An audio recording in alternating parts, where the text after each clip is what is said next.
ग़ज़वा बदर के दिन जब दानू फौजें सफ बंदी किए एक दूसरे के सामने खड़ी थी, आंखों में आंखें डाली हुई थी, एक दूसरे का खून बहाने के लिए फौजें बिल्कुल तैयार खड़ी थी, सफ बंदी हो चुकी थी। तो इस दौरान दो नौजवान वहां पर ऐसे भी थे जो सिर्फ अबू जहल की तलाश में थे कि कहीं पर वो मिले और उसकी गर्दन को तन से जुदा कर सकें। हजरत अब्दुर्रहमान बिन औफ रजी अल्लाह ताला अन्हो फरमाते हैं, ग़ज़वा बदर के दिन जब मैं मुजाहिदीन की सफ में खड़ा था, मैंने अपने दाएं बाएं दो कम सिन अंसारी लड़के देखे। वो दिखने में बहुत बेचैन लग रहे थे, ऐसा महसूस हो रहा था वो किसी को तलाश कर रहे हों। एक ने मुझसे पूछा, चचा जान, क्या आप अबू जहल को पहचानते हैं? मैंने जवाब दिया, हाँ, लेकिन तुम्हें इससे क्या काम है? इसने जवाब दिया कि मुझे मालूम हुआ है कि अबू जहल गुस्ताहे रसूल है। अल्लाह की कसम, अगर मैं इसे देख लूं तो इस पर टूट पड़ूंगा या इसे मार दूंगा या खुद शहीद हो जाऊंगा।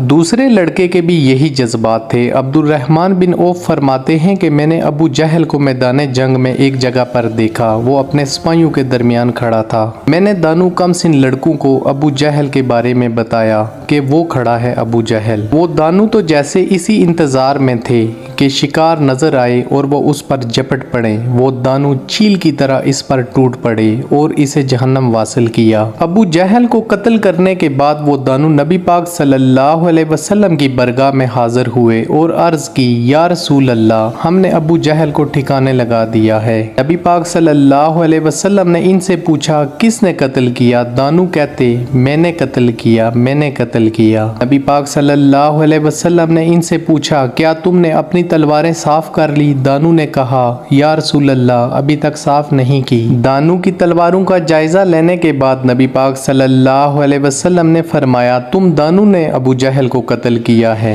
लश्कर इस्लाम के कम उम्र जवानों ने लश्कर कुफार के सिपा सलार को जहन्नम रसीद किया। कम सिन जवानों के नाम मुआज इब्ने आमिर और दूसरे का मुआज इब्ने अफरा था। एक दूसरी रिवायत के मुताबिक इनमें से बड़ा मुआज अबू जहल पर टूट पड़ा। उसके पहले ही वार से अबू जहल की टांग की पिंडली कट गई। अबू जहल का बड़ा बेटा अरकमा उस वक्त वहां पर मौजूद था। उसने जब अपने बाप की पिंडली कटती हुई देखी तो उसने मुआज की गर्दन पर वार किया, लेकिन ये वार मुआज की गर्दन से कज़ा हो गया और उसके बाजू पर लगा, जिससे उसका बाजू कट गया, लेकिन वो साथ लटकता रहा। जब मुआज को लगा कि ये बाजू मैदान जंग में लड़ते हुए उसके रास्ते में रुकावट बन रहा है, तो उन्होंने उस बाजू को खींचकर खुद ही अलग कर दिया। मुआज इब्ने आमिर और मुआज इब्ने अफरा दानू कम सिन नौजवानों ने अबू जहल को, जो इस्लाम का सबसे बड़ा दुश्मन था, उसको कत्ल किया और इस्लाम की तारीख में सुनहरे रूप से इनके नाम को आज भी याद किया जाता है और रहती दुनिया तक इनको याद किया जाता रहेगा।